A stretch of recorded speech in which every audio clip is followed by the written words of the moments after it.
आजची रेसिपी साधी आहे, सोपी आहे आणि झटपट बनणारी आहे. कैरीची आमटी कशी बनवायची पटकन बघूया आपण. याला लागणारं साहित्य, आपण इथे तोतापुरी कैरी घेतली आहे.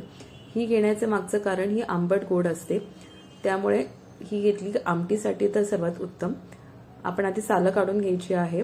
तुम्हाला हवं असेल तर तुम्ही कुकरमध्ये 2 शिट्ट्या काढून पण कैरी वापरू शकतात. आपण इथे कच्चीच आमटीला वापरणार आहोत, तर सालं काढून आपण किसणीवरती किसून घेणार आहोत.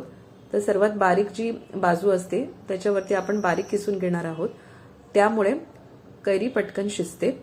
तर अशा पद्धतीने आपण किसून घेऊया आणि तयारी करून ठेवूया. यानंतर वाटणाची तयारी करूया. तर ह्यासाठी आपण अर्धा नारळाचं कवड घेतलेलं आहे. नारळ मोठा असल्यामुळे त्याचं खोबरं छान पडलं बऱ्यापैकी.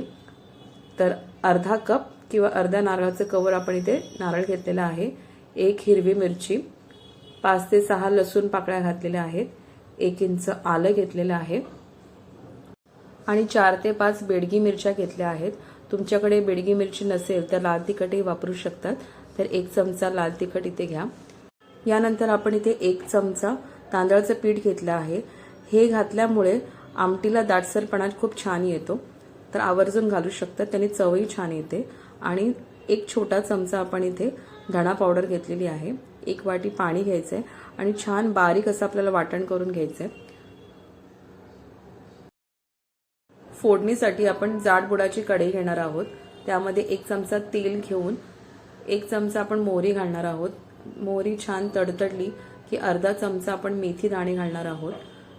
त्याने खूप छान चव येते आमटीला, तर आवर्जून घाला.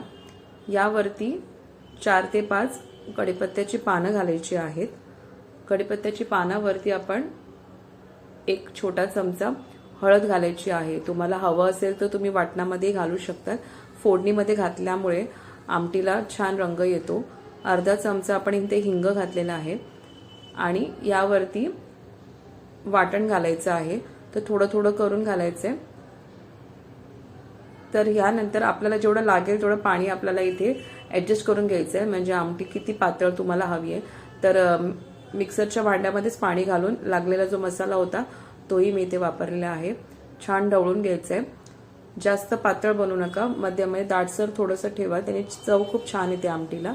छान ढवळल्यानंतर इथे आपण जी किसलेली कैरी होती ती घालायची आहे. फार वेळ लागत नाही. ही घातल्यानंतर फक्त 4 ते 5 मिनिटं आपल्याला शिजवून घ्यायची. पटकन शिजते कारण बारीक किसून घेतलेली आहे. तर किसून घेतल्यानंतर आपल्याला लागेल थोडं मीठ घालायचं आहे चवीनुसार. आणि शेवटला आपल्याला आंबट तिखट गोड अशी चव हवी आमटीला, तर 1 छोटा चमचा आपण गुळ पावडर घातलेली आहे. गुळाची ढेप असेल तर बारीक तुकडा कापून यामध्ये घाला, पण आवर्जून घाला, त्याने खूप छान चव येते आमटीला.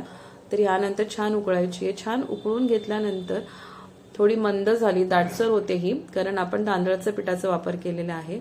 आणि एका वेळेसाठीच बनवा, 2 वेळेसाठी ठेवू नका. ताजी बनवा, ताजी खावा, त्यांनी चव खूप छान येते. एकदा छान उकळी आली की भरपूर अशी कोथिंबीर घाला आणि गरम भातावरती सर्व करा. आता मी गरम भातावरती मस्त असे वाफळत्या भातावर आमटी घातली आणि भाजी नव्हती, फक्त बटाट्याचे काप पुरेसे आहेत, त्यांनी खूप छान चव येते. तुम्ही इथपर्यंत पोहोचला आहात व्हिडिओमध्ये तर बाकीचे व्हिडिओज बघा. खूप छान छान वेगवेगळ्या रेसिपी दाखवल्या आहेत आणि तुम्हाला काय वेगळं बघायचं असेल तर सजेशन देऊ शकतात कमेंट बॉक्समध्ये.